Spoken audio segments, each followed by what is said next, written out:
Our millionaires helped finance Admiral Byrd's expedition to the Antarctic in 1928 with the these guys literally founded this guy and they funded him to go to the Antarctic. Why? They did it so that the mountain ranges and the ice ranges and the ice like the glaciers that he found would be named after them. Their name, right? It gives them this huge feeling of significance, and they will spend tons and tons of money to fund this expedition just so that mountains will be named after them, so that their names will live past their being. Because people, they want their lives to matter, and when they die, there's 3 times they die. The first time they die is when they physically die. The second time they die is when people stop talking about them. And the third time they die is when their name no longer exists on the planet. And so they're trying to They're trying to expand the amount of time their name is on the planet. They're trying to expand the amount of time that people talk about them, and they just want to they want to up their personal satisfaction and personal feeling of significance while they're still alive, and make them realize, they think that they'll last forever, right? And make them feel way better about themselves. Why do people donate millions and millions of dollars to schools and stuff like that just to get a building named after them? Sure, they like education, okay, sure. But a pretty big part of it is a feeling of significance that you'll get when you get a huge freaking building named after you and thousands of people looking at your name every single day. That's all about what? It's all about a feeling of importance, a feeling of significance. And it's not bad, it's just natural human tendency. Heck, even Victor Hugo, he aspired to have literally nothing else than the city of Paris named after him in his honor after he went through and discovered and conquered and everything. And even Shakespeare tried to add luster to his name by making a coat of arms for his family. This idea, oh my god, this is so huge. And oh my god, it's awesome. So this idea of a coat of arms. So a coat of arms is just a family emblem that goes on jewelry or on china, or just it's a family emblem, right? It's the family name, and so it's got the family's last name. And there's this one direct response marketer guy. He's the coolest guy ever. I totally forget his name. It makes me so sad. And what he did is he took these coat of arms and he matched. It's all about the family name, right? So he got all these lists of people and their last names and their first names from all these publishing companies. And he went and he found everyone that had the last name, the same last name. And then he would go and he would make a coat of arms for their family. So he'd make one for Brown, one for Jefferson, one for Jameson. He would make coat of arms for everybody's last name, because people really like to feel important, and their names are one of the most important things in their lives, as we'll talk about a lot more very soon. And so he went, he sent mail to them, right? And he sent these letters and he said, hey guys, come get this exclusive bonus on a coat of arms for your family name. And he made a ridiculous amount of money. He employed hundreds and hundreds of people in this business, where all he did was sell coats of arms to fulfill people's desire for significance and desire to see their name on a plate. And so because of that, he made tons and tons of money by selling coats of arms and by selling names, by selling significance to individuals. And that's why, because people care so much about their names, which give them a feeling of significance, and it just is so huge, and it made this guy literally hundreds of millions of dollars by selling thousands and thousands of families family last name as coats of arms to these hundreds of thousands of people, or at least 10,000 people. I mean, he had tons, so many people would just buy because they saw the name and they instantly said yes. They identified with themselves and they supported themselves. They got in hard because they cared about themselves. So sympathy and attention,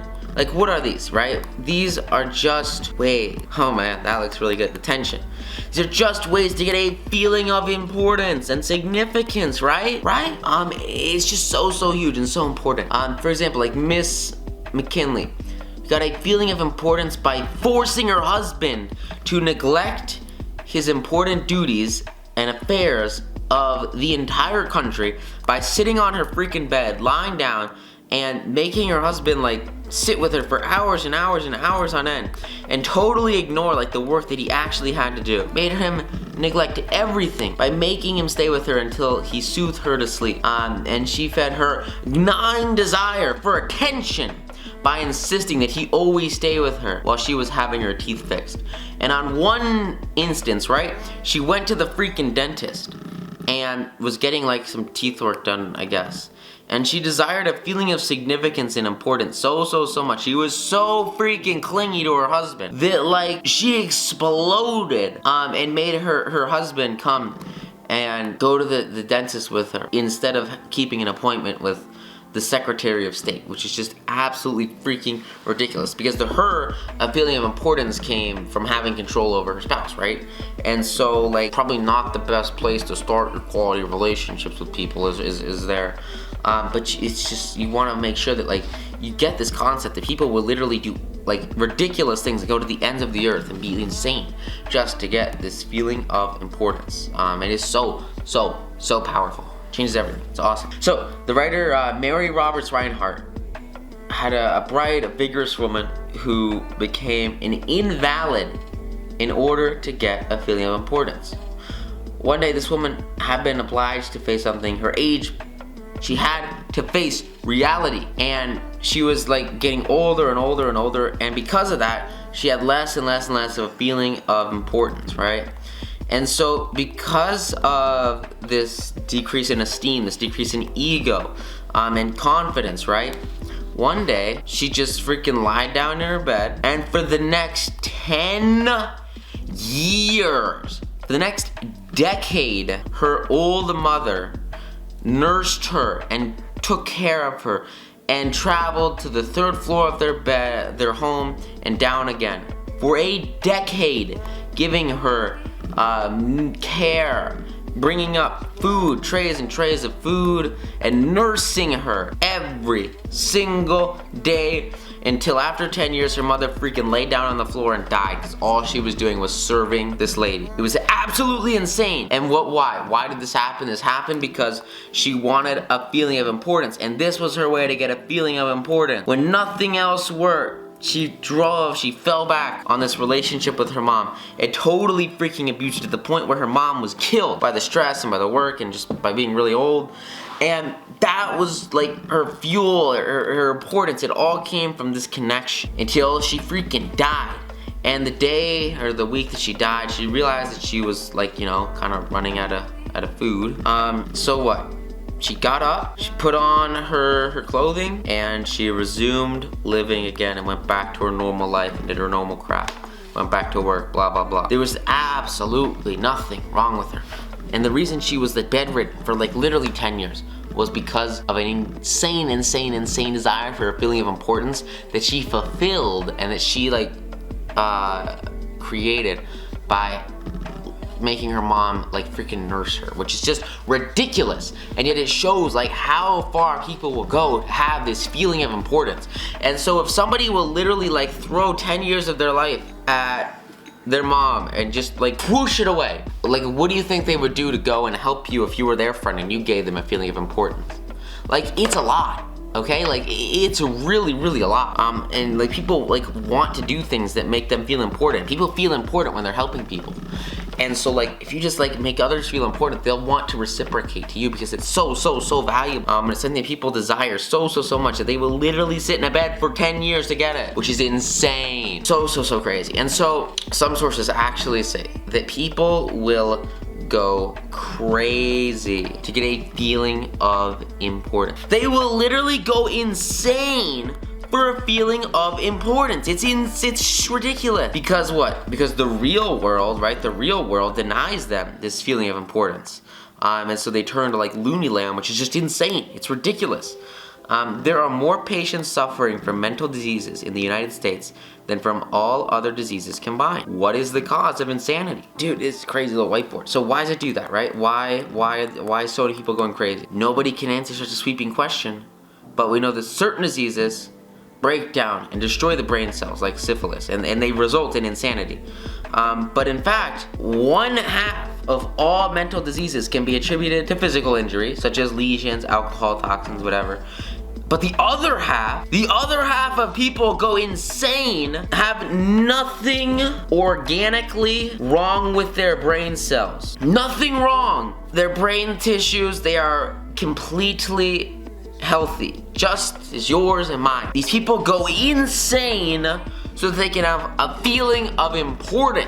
This question, it was taken to a head physician of one of the most important psychiatric hospitals ever. And this doctor, he came and he realized that he's been known, and Carnegie talks about how he had all these awards and how he was known in the subject and was the coolest guy ever. He says he doesn't know why people go insane. Nobody knows for sure. But he says that many people who go insane find a feeling of importance. And here's the key, here's the kicker, right? A feeling of importance that they were unable to find in the real world. And so by going to this loony land, like, it allows them to like solve all their problems.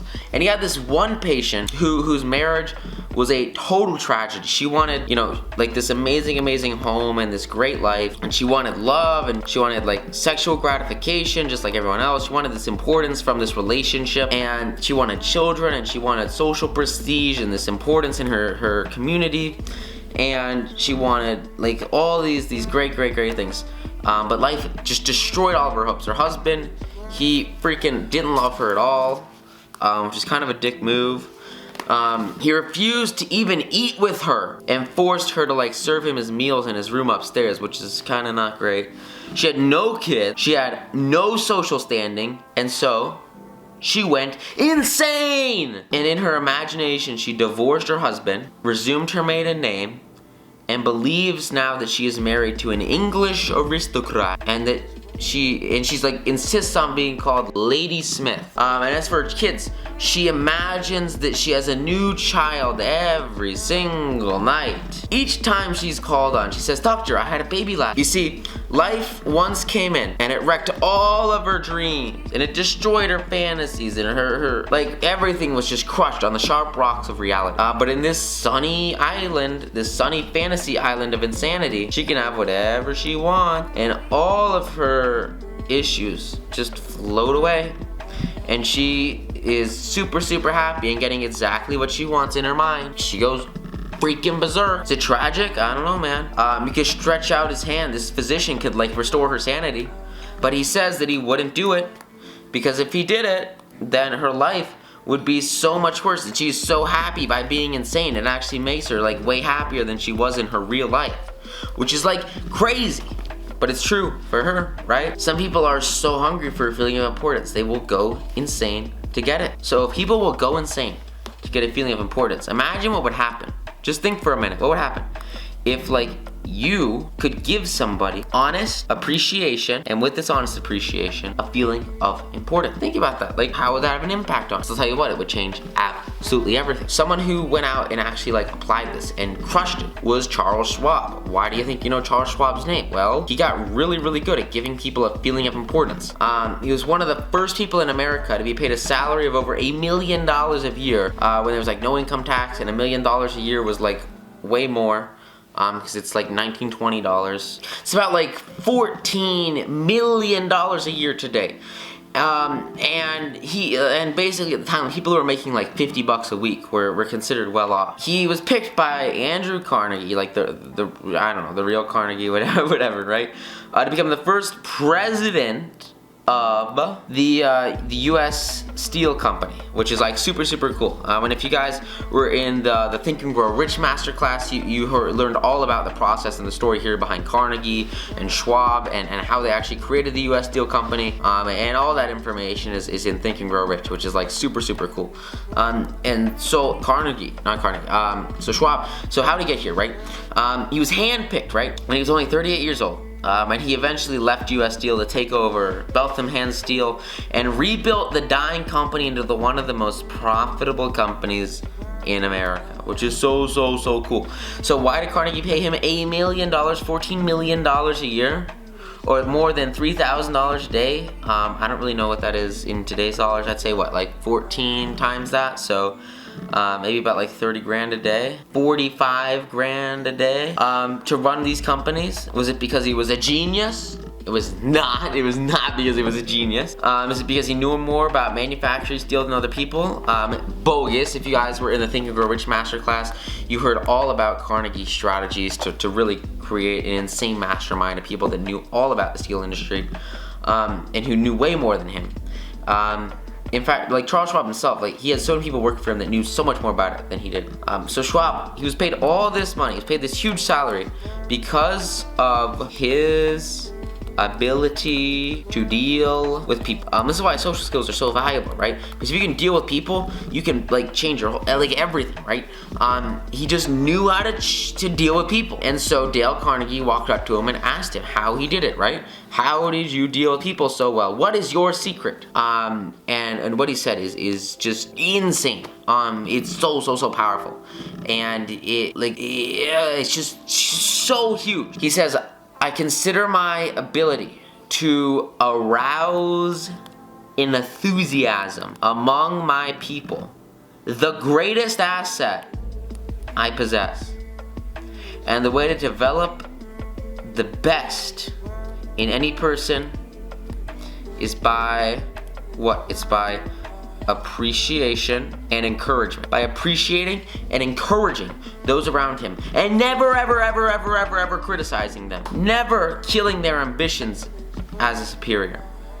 And always giving people an incentive to work through appreciation and enthusiasm. He was able to arouse a ridiculous sense of contribution from those around him and make them want to be on his team, want to work on his project, want to do things with him. He was enthusiastic about it. He was anxious to praise, and he would never find faults. And if he liked anything, he was ridiculously anxious to praise people. He was like, he would always withhold, negativity and withhold, constructive criticism. Never say any of that crap. And he got paid like tens of millions of dollars, so much money, because he was lavish in his praise. So he was anxious to praise and he was lavish to praise. He was quick to say great job, and when he said great job, he did it so much that everyone freaking loved him for it. And so he did a ton of it, and he did it very quickly.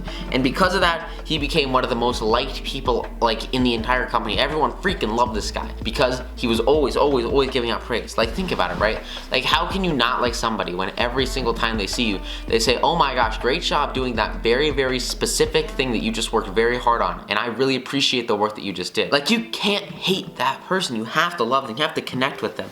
And it just freaking works. And that's exactly what Schwab did.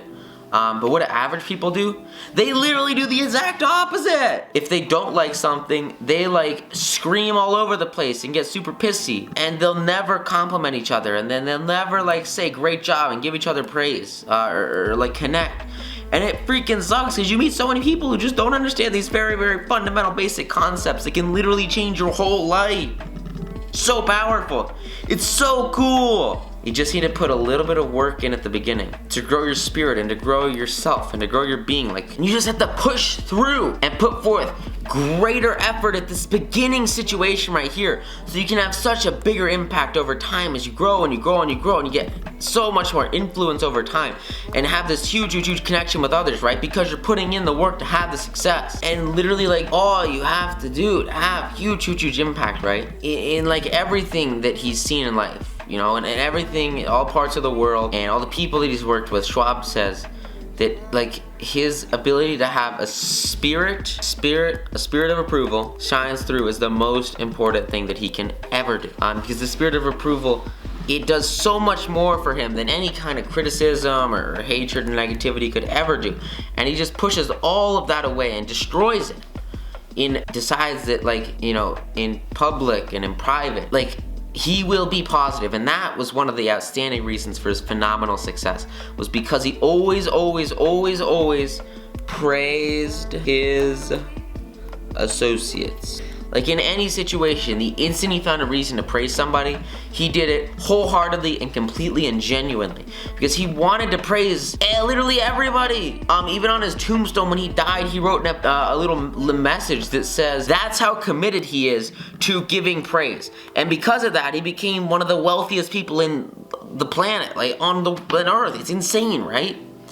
And this sincere, it's gotta be sincere. The sincere appreciation was like the exact same secret behind Rockefeller's success in handling men.